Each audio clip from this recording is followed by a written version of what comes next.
বলেন তো রিজিকের মালিক কে? আল্লাহ আপনার জন্য রিজিক করাইছে। ছেলে সন্তান আছে?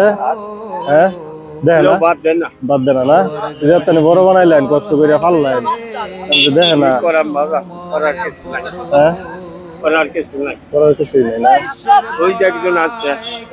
আপনি দেখে না তাগর তো একদিন দেখতো না তার ছেলে সন্তান দেখবো এই তো আপনার মনে করেন যে বৃদ্ধ বয়স ছেলে সন্তান জন্ম দেয় মানুষের কি জন্য বড় বানা কি বলি গিয়া বৃদ্ধ বয়সে যাতে বাপ মার দেয় নাকি এখন আপনি মনে করেন এখন অচল কাজ কাম করতে পারেন না, এখন যদি আপনার ছেলে দেখতো তাহলে কি আপনার মানুষের কাছে হাত পাতে হইতো?